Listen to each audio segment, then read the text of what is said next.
Okay, so salutations to all YouTube, and this video is going to be more important than the last one that I titled quote-unquote share this video. In fact, I will say that video is relatively flawed when it comes down to a lot of the statistics that I was currently using at that time.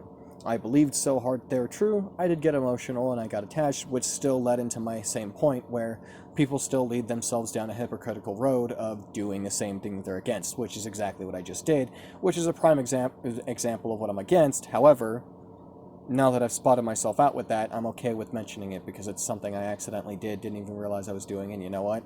Hell, I learned from it. So, yeah, take that, weirdos. No, I'm kidding. Um, I would like to go on a bit about what the last subjects are. So, I think kind of about politics. They're set up in such a way where bad people who are intelligent can go through the loopholes in our politics and take advantage of it and hurt innocent people because they just simply want to. They are doing it. It's happened for a while. In fact, the people that are in control of our government systems and like countries and shit like that usually are the ones with most of the power, and if not all the power. I don't doubt that what QAnon said was Argonians was actually just human beings in power. You know, the entire MK Ultra thing, no aliens involved, just more human being experiments. I really don't think an alien race would come talk to us, especially at this stage when we're trying to nuke each other just for our skin color and religion. Like, if you really think about it, what sentient race would want to come to a planet of other sentient beings but are fighting for things that are kind of fucking stupid? And I mean more than just kind of stupid. Like, I'm trying to be lighthearted, but there's no real way to, like, describe it, essentially. It's, I guess, let's go back to the 1940s and 50s. So, I think the riot that I'm thinking about happened in the 50s and 60s. I can't remember the location, but the Stonewall riots. Basically, it was a bunch of gay people who were rejected from attending a bar and stuff like that, and the mafia had to help sneak them in, but every time they got caught or something, the police would come in and start brutally like kicking them out of the building by whipping them with their belts. And I know a lot of you guys who are trolls are like, yeah, time to troll. Um, One, I kind of learned something about you guys, quite a bit, and two, I don't really think your opinion about it is that valid when it comes down to the reason why you're making the claims that you guys are. Specifically, when it comes down to politics, especially politics. Let's say Republicans and Democrats, all right? So, on one hand, Republicans in America, they tend to be conservative, You got to fight for having a government run by the people, essentially, but like in the meantime, also accidentally fighting for racism and all that horrible neo-Nazi shit. While those racist people start getting power, like in power, and take advantage of the Republican Party who are kind of unaware of them and manipulate them and start leading them down the wrong road without them even 100% realizing it. Democrats, they're the adults of the situation, but in this case, they seem to think that they're the nanny and not like the actual parent of the situation. They have the answer for all the problems, but they're just not using any of their techniques or any of their knowledge whatsoever to get it solved. These problems that I'm talking about is the hate and misinformation campaign spread from both parties against one another in order to make each other more angry at each other to help our government system, basically use us like slaves. Now, let me explain to you how they're doing so. One, one main example. If you're a kid or an adult, it doesn't matter. You wake up 6 to 8 o'clock in the morning, every fucking morning, and sometimes even later, quite a bit later, probably like the afternoon, just to go to your job. You work, you work, you work, you work your hard ass hours just to come back home. And what do you do when you come back home? Well, you most certainly don't go to the store because most likely you don't get a paycheck until the end of the week, unless you have a decent job or a good employer, or not employer, good boss who actually pays you on time, which I would rather them pay you during your shift. Not like during it, but like at the end of it. Oh, you did all your work hours. Here you go. You get paid leave if you ever do quit. Like, So many families are suffering just from that small thing. Small thing. But there's a lot of small things that need to be changed before big ripple effects start to happen. You can't just drop one pebble into the pond and expect it to make big ripples. You have to do a lot of small things. And if you're going to use small pebbles, you might as well make the most effective amount of resource. Yeah, you might as well make it more effective by using all the pebbles at the same time instead of one individually over the course of day after day after day. In that case, the ripple is going to be gone by like the second you drop the pebble in, and it's not even going to matter in the long run. You need that ripple effect to go across the entire pond. So, use enough of the small rocks, or start using some of the larger rocks. However, here's the thing. We can change a lot of the small stuff, but it's not going to be as effective as changing a lot of the big stuff. Like, for example, technology that we're using currently today hasn't really changed since the 1960s. Sorry. Essentially, even the laws and legislations and shit like that, all the revised laws for basically every state haven't really changed since the 60s, especially ones regarding like black people, Hispanics, Asians. Like, a lot of people think racism and discrimination isn't a problem in America, and I'm like, yeah, it's a problem in America, but it's also a problem around the world. Yeah, 36% of the population is racist, but that doesn't mean we should just pretend like they're not existent. We need to take care of them. Whether that be, forcing them into stop being assholes and killing people because they just don't like them, or, taking away their power to even do so in the first place. And if you think that's going to start a civil war, I think you're kind of overlooking it quite a bit. One of the things that I learned last time is you can't just insult people. Not humble, not intelligent, not smart, not good, not beneficial in any way. In fact, I would argue that video that I said share this video about, it was okay. The concept of what I was talking about is there. I just was too emotionally attached to the situation to actually explain in better words what was going on. I know I'm stuttering a lot, but it's because I'm really trying to make sure I don't fuck things up with this. Okay? It's kind of what I would do if I was in stage on like a president's office or something. Essentially, right now, I heard that, for example, NATO just decided that none of them are going to help Ukraine. We have 200 American troops, but you know what? Fuck it. If I have to go swim across the entire ocean just to go to the front of Ukraine and help the soldiers actually get through, then I will. But the issue is, I'm not going to be able to do it alone. I can't do this alone. That's thousands of miles.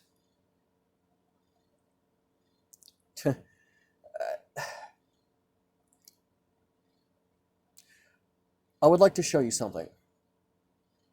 You can make fun of my third grade ass handwriting that hasn't changed at all since literally third grade, because I'm not joking about that.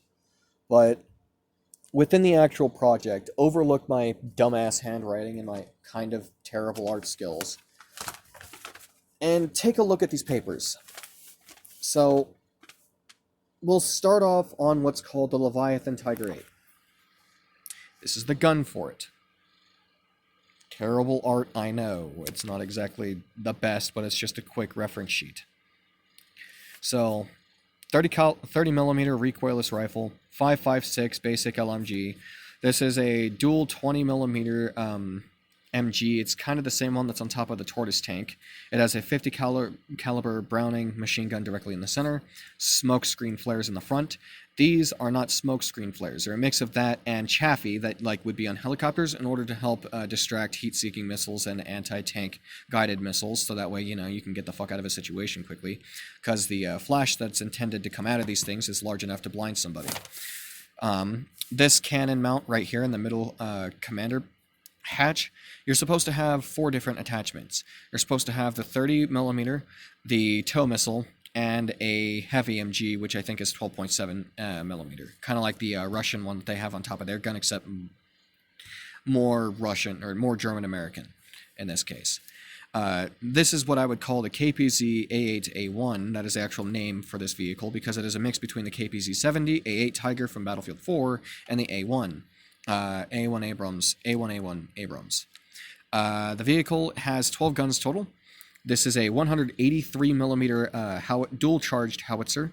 This is a 75 millimeter. I think the real It's a 75 millimeter PZL-70 because it went on specifically Panzer tanks, and it was also used as a PaK-40 as well. So, yeah, but that's aside. So basically, 75 millimeter gun, a .50 BMG. This is also a 30 caliber on the other side. So BMG is just Browning machine gun, in case you're wondering. No, even though it's supposed to be decorated like the Panzer 4G's cannon, one thing has changed: the velocity of both of these shells.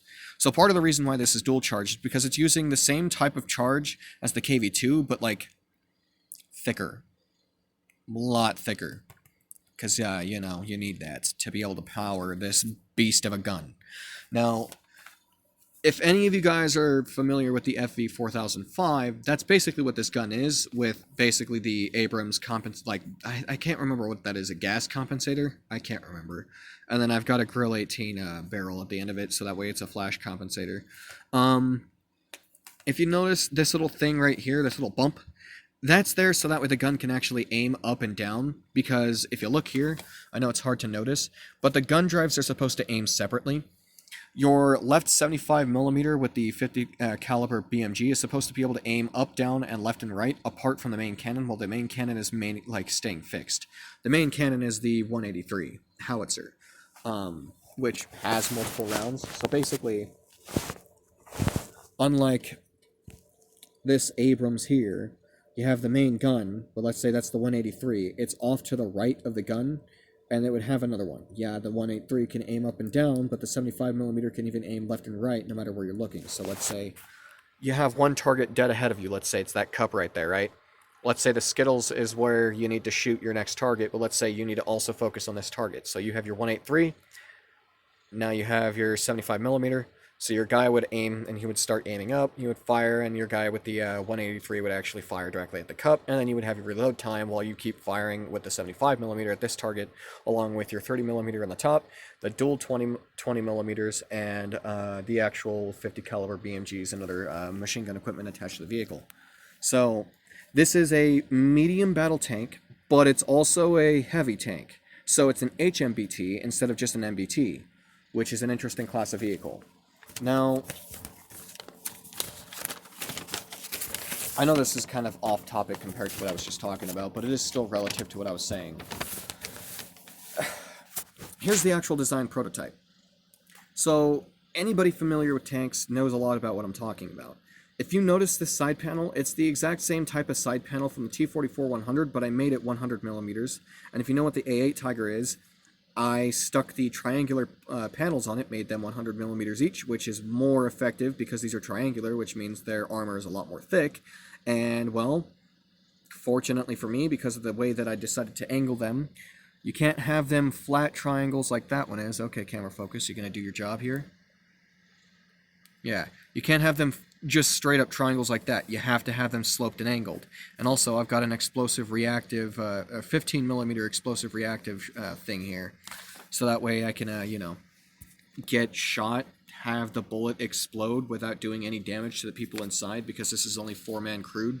So there's that. So within that, that's about 200 millimeters worth of thickness, and that goes all the way down the side skirts of the tank. This is about, yeah, this is the top view of the tank. So this 183 has to stay still with everything else, but that 75 millimeter gun is on a pivot that can aim it left and right, and also up and down. Same with that gun, they can both be aimed separately. That is a 5-foot periscope that can be extended. It's usually closed and collapsed, but you can still look out of it. That is a thermal and night vision cam, and honestly, one of my favorite things about this tank is all around it are thermal and night vision cams just like this, with about 110 millimeters thick worth of bulletproof glass that they can actually see out of pretty clearly, along with about 205 millimeter plating around the entire exterior, so that way if somebody tries to shoot them, they don't take any damage. They probably get scuffed on the screen, but there's going to be a couple of wipers to be able to help you with that at least. And even if that doesn't work, then you still have 8 cameras around the vehicle to work with, especially ones on the top of the vehicle. So there's 4 directly in the top. There would be 1 directly in the middle of this to be able to help you aim directly centered. There's 1 on the right and left of the vehicle, and there's 1 directly in the back. along with a small, I might just make it a 9mm machine gun. It's not even going to be that effective. It's just to be able to help you defend yourself from Molotov cocktails. One of the things that I think is beneficial about this is the actual machine gun that comes from the Tortoise tank. Now, the way that I decided to do this is very interesting, because you'll recognize the shape immediately, but also notice the changes to the body shape, and also the fact that there's a middle machine gun now, which is a .50 BMG. So the thing is, it's belt-fed. It's not manned in here. There is no man in here. It's computer-controlled with a couple of gearboxes around here, and it is very open. If you shoot it with HE, you're basically going to kill the crony inside. Not with this tank, no. I decided to work around that, and the way that I decided to do that is by, well, doing probably one of the most clever ideas. It's a crew hatch that's inside of the tank on the bottom side of this, but has slits capable of just allowing only the magazine, like the actual magazine feed ammunition into the gun. And they're just 3 little holes, just kind of spaced out from one another, and you would, it would basically be like this. I mean, yeah, because you would have the 20mm, and then you would have the 50 caliber Browning right here. So basically that's how that layout is. And the center, that 50 cal Browning, is the only one that can actually be aimed down from the tank. So you'll see the top of the tank, and it's the only one that can actually aim downwards. The other guns, those 20mm, those are anti-aircraft pieces. So you're supposed to be shooting the planes in the sky, not targets on the ground. But you can, if they're at range, and you're down a hill. But this tank is also mostly focused on the ideology of coming up a hill, because if you notice, like with most real tanks, even with the real-life Abrams, you'll come up a hill, but your gun depression is so bad you can't even see on top of the hill until you're like mostly over it, in which case you're about to you're probably getting shot at already. So you have to wait a second and look and try to spot your target while you're getting shot at, which is a lot more difficult. And that's something no tanker really likes to enjoy, and I don't think even if I really was a tanker, I even enjoyed that at all. So let me explain to you more of the armament of this Leviathan Tiger. So let's start off with the fact that the front hull of this tank is 458mm, the side hulls of the tank is 476.8mm, and the rear of the actual back of the tank on the body is 400mm. However, because of the extra 200mm plate, that's literally 676.8mm worth of armor just on the sides of this, plus the explosive reactive adding 15mm worth of armor, plus possibly not making the shell ever make contact with the vehicle. So, that's beneficial as shit. Another thing that I like to notice about this, if I can get my camera focusing, which it's not going to do so I'm going to aim it at my face real quick. The front side of the turret is 490mm, the sides of the turret is 500mm, and the back of the turret is 505mm. The reason why I did that is because I do, the way I built this tank is intentionally so if you're climbing up a hill, you'll be able to aim your gun perfectly flat like the camera is right now. So you'll be coming up a hill with a flat angle, but because of the way that the cannon can actually angle, you can see down the hill. And as you climb up it, you can extend your periscope, which is going to bring you 5 feet into the air. Oh no, there's tanks on there. Let's put ourselves back in and let's go into our targets. In fact, that's a lot easier because of the smoke screens that you can have, especially with the flare version. There is a driver's hatch, but it's kind of trapped, so it's useless, so I might not even add that. In fact, I might be using that as the type of hatch that's in here as well, as like a pre-basis, because I want it to, it's going to be one of those hatches that open up 2 ways. So you'll literally pull the hatch down, take out the magazines and the empty belts by folding up the sides and then, pulling the hammers back and, getting all the belts out, and then you have to load into the next 2 belts. So yeah, it's a long, complicated process, but hey, what if I told you it was automated and you never had to remove the belt in the first place? Let's say, hypothetically, the belt went down and all you really had to do was put in the bullet. Maybe not even that. The chain comes back in, you feed it through a system that puts the rounds back into the gun through the magazine feed, which I've got a system built for that too. I'm telling you, I'm trying to work as much as I can to make sure this is one of the most effective tanks in the entire planet, and it's probably going to be. So this tank is capable and is going to be capable with high explosive anti-tank, Sabo, armor piercing, high explosive, anti-tank guided missiles specifically dedicated towards the 183 and the tow missiles that would be on the top of the gun, or the top of the tank mount.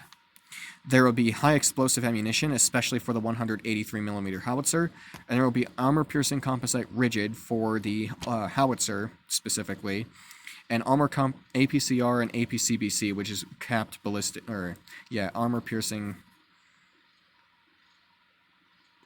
armor-piercing rigid. Okay, interesting. Armor-piercing. Wait a minute.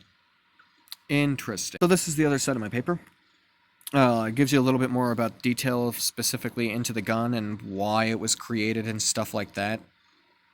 So it's supposed to be a rapid attack vehicle, but it's also a HMBT, so it's also supposed to be used for specific scenarios, but there's so many different modifications for it that it fits many roles, which is the intent for it. In fact, you don't really have to add that much modifications to it. You can add bulldozers to the front of it. It's got threat detection cameras on all sides of it, basically, is what I'm going to start calling them, because they're literally night vision and thermal at the same time. Most of what's inside of the tank is computers, by the way. I'm not fucking around. It's a really expensive tank, actually. It equivalates to like 12 M4 Shermans, because it's over $1 billion slightly, and that includes the fact that I have to use carbon fiber on the interior in order to lighten up the tank, so that way if I have a space in my armor, it doesn't, well, that's a different part of it. I was about to go into a different part. I'm basically working on making the KPZ A8A1, or I guess the AZ8 is what people are going to start calling it. Kind of like the EZ8. Interesting. The Leviathan Tiger, it's one interesting project that I think definitely the United States military should look into. But that aside, I'm only 18 and I'm doing projects the military should be looking into just to prove a point. Maybe even though my handwriting is absolutely dog shit, same with my art, the blueprints that I'm using are relatively well. In fact, any NATO forces that are going to be seeing this, if you guys ever try to take my concept into consideration, if you do build the tanks, for every tank, I get 5% of the profit. That's it. 5%. And because of how expensive that these things are, I'm getting like $12,000, which is my 5%, which is fine because you're probably going to be buying a lot of these considering how well the actual vehicle is. But it's not like I'm going to be the one, building these. I'm the one who built down the concept. I'm the reason why it even exists in the first place, so I kind of deserve my rights over it. So this is the next quick proof of concept that I'm working on currently. You can tell because I haven't even gotten the structure of what the vehicle is supposed to look like.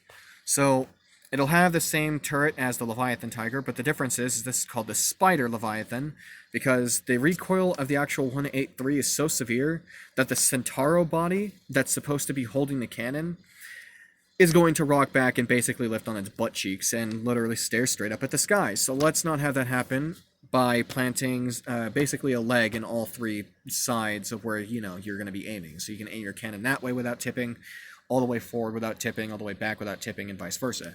This is more of a defensive rapid deployment vehicle. So basically he would get up into a position, he would, lay down his legs, and he would get into his turret, and he would start using it, whether that be one person alone or the 4 people that's supposed to control it, one being the driver, using the night vision and the thermals and stuff like that to help the gunners, which are using the other computer systems with the same exact system as the KPZ A8A1, which I'm having an issue saying that, but also that's why I called it the Leviathan Tiger.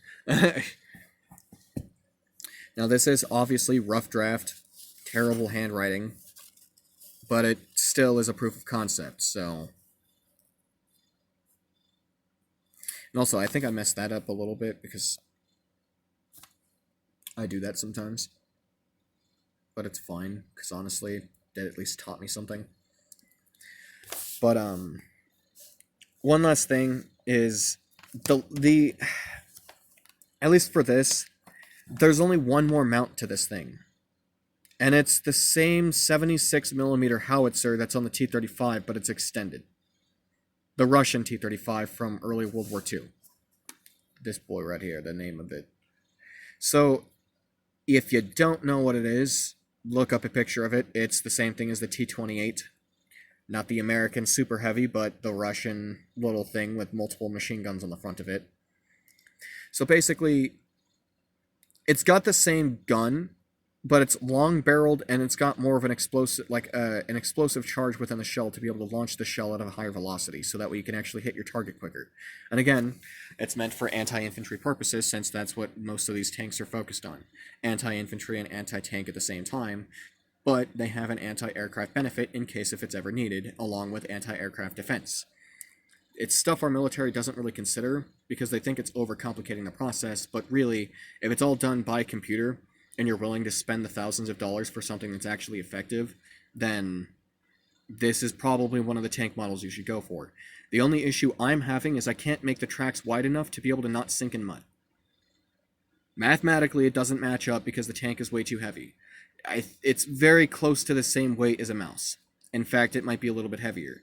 So, one of the things that I would actually like to mention, see this M1 Abrams here? Yeah, the KPZ-A8 is going to be wider, same with the gun on the actual mount, and it's also going to be a little bit longer. Not as long as where my fingers are, about 3 feet longer, so right about here. So it's 3 feet longer, about 2.5 feet wider, even 3 feet wider, and it might be about 4 feet taller due to the gun needing to have some serious downwards vertical depression and upwards vertical depression with a lot of its guns. Keep in mind, though, there's multiple different attachments that actually go on the top of this thing. So let me explain those things. So yes, you can put the bulldozer directly on the front of it, dig yourself a trench, use the top of the gun as like basically your shield, kind of like an IS, and there you go. Well, during that process, all of these guns on the top of the tank are also computer controlled on a gearbox rail that is able to spin this 360 degrees, starting off with 1, and this I believe is being 180, and this is, you know, all the way around is 360 as well, so 360 is this. Yeah, it'll just be basically, yeah, okay, 360. So, this one, this crew hatch on the right, aka the R crew hatch, this one specifically is the tallest one, but it is the weakest armor due to the fact that it's actually behind this major armor plate that you can see on the top of the tank here. So, looking at this prototype, you can actually tell this crew hatch is basically covered by this. Same with this, but this is supposed to be the taller one. I just didn't draw that one right, obviously. This is supposed to be a bit larger, obviously, because it's 20 millimeter, but this is supposed to be 30 millimeters, while this is one of the recoilless rifles, fully automatic, by the way, with a belt-fed magazine that you have to manually reload and pull back on. There is an automated system that will allow you to shoot the gun and turn it from the inside of the actual thing, along with a small camera system lined up with the scopes, so that we can actually hit your targets accurately. Same with the 5.56 MG, which can also be turned into, 7.65, in case if you ever need to. So basically, MG 34s and 42s. One of the things I would like to mention with this is you have tow missiles that could be attached to this, along with the 76mm howitzer from the Centauro version. And I do believe that I'm currently trying to find out a way to get, what is it? It's like a chain gun hybrid. I don't know how to explain it. It's a 12.7mm chain gun. That's basically the easiest way I can explain what I'm talking about. So, with all that said, this is something I wanted to show you for a minute. Hopefully you liked it, liked the video, thought this was interesting. It's stuff that I've been working on for about 3 months now, kind of wrapping my brain around it. I mean, I've been actually working on projects like this for years. In fact, my railgun prototype kind of decided to give up for a minute because as much as I got it right, the type of gas that I need to be able to be exploded is not going to be good for my gun at all because it's going to break the gun. I need a different system, but I don't think I'm ready for that yet. I'm going to get the concept of a Gauss rifle down first, just like the first one that's already built that I already kind of assumed would be the same thing. So, it's just interesting. Very interesting. Hope you guys enjoy the video. Like and subscribe, dislike it if you dislike it, and I'll see you in the next one. Thank you for listening. Salutations to all. And may all have a good day.